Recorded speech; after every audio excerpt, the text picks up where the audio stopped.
This is Valley News Live at noon. News: a man was found dead on the roof of a building in Fargo. Police say that they got the call before 8 this morning at John Deere Electric Solutions.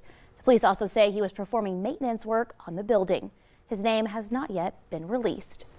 Ukraine's capital city may soon fall to Russian forces, which are quickly advancing. Reporter Natalie Brand is on Capitol Hill with more details about that, as well as calls for even stronger sanctions against Russia and its president.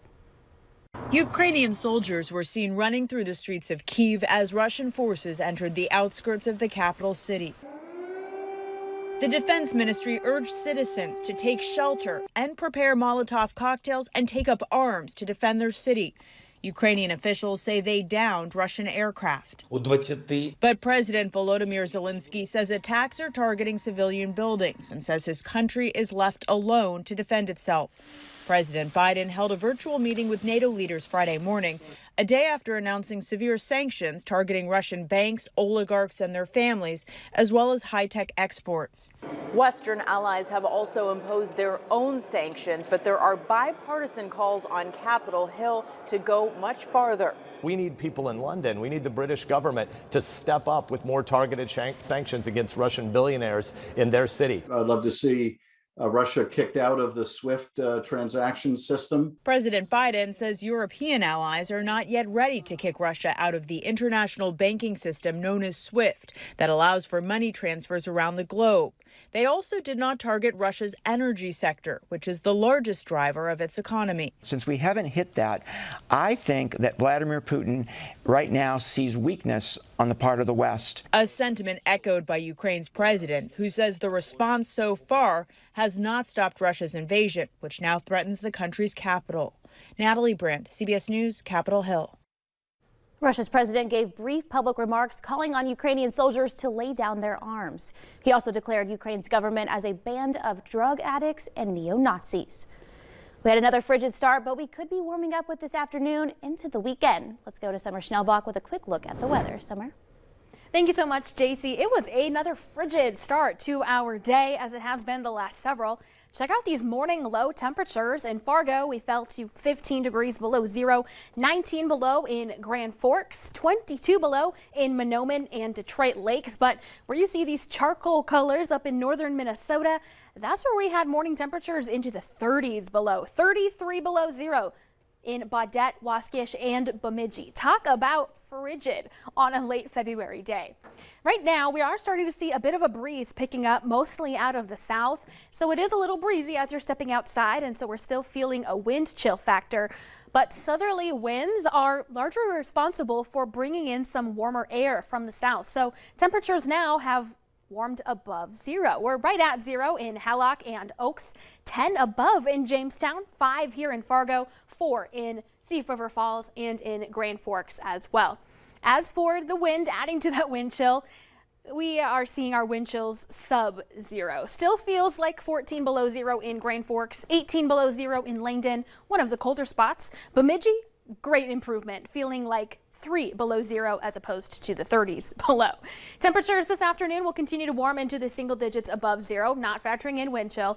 And JC, tomorrow, look at that, double digits above zero. So coming up, I'll have your hour-by-hour forecast and what the rest of the weekend has in store. Thank you, Summer. New for you at noon, a fire destroyed a shop along with 2 collectors' cars and a tractor. It happened yesterday along 110th Avenue North, just north of Holly. No one was inside at the time and no one was hurt while fighting the flames. The cause is under investigation. Also new at noon, a convicted sex offender in North Dakota is sentenced to 24 years in federal prison after pleading guilty to abusive sexual contact of a minor. Court documents say 58-year-old Jimmy Moore inappropriately touched a 10-year-old girl while she was sleeping on a couch. Documents also say in 2020, Moore also tried to take inappropriate pictures of her. He has a history of disturbing sexual behavior involving children. He previously spent 10 years in prison for sexual abuse of a minor.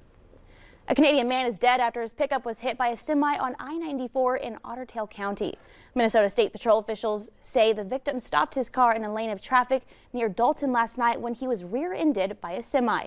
The victim was a 53-year-old man from British Columbia. The semi driver wasn't hurt. President Biden has made his decision concerning the U.S. Supreme Court. The president will nominate Judge Ketanji Brown Jackson to fill the seat left vacant when Justice Stephen Breyer stepped down in January. Brown is currently serving on U.S. Court of Appeals for the District of Columbia. If confirmed, Jackson would be the first black woman to serve on the United States Supreme Court. They're trying to get more money into people's pockets. Minnesota Senate Republicans are pitching a nearly $8 billion tax cut plan over the next 3 years, which they say would be the largest in state history. The proposal would reduce the lowest tier income tax rate from 5.35% to 2.8%, which lawmakers say would lower taxes for all filers. It would also eliminate taxes on all Social Security benefits, and the GOP tax cut plan would use up roughly $3.5 billion of the state's $7.7 billion projected surplus. It differs from more short-term spending proposals from House Democrats for $1,500 bonus checks for frontline workers. Democratic Governor Tim Walz also wants to send checks of $175 or $350 to more than 2.7 million Minnesotan households. As we look back at Black History Month, the family tree of some of the first black settlers in Minnesota extends to Valley News Live team's Kaylee Chella, as she just recently discovered. Saturday at 5 p.m., Kaylee takes us on a journey exploring those family roots that her grandmother took to her grave. Catch Rooted in Secrets, a Black History Month special, Saturday at 5 p.m. right here on KVLY. Coming up at noon, the best cars for safety have been unveiled. We'll tell you which ones made the cut. But next, you could be expecting a bit warmer weekend. Summer is in next with your forecast.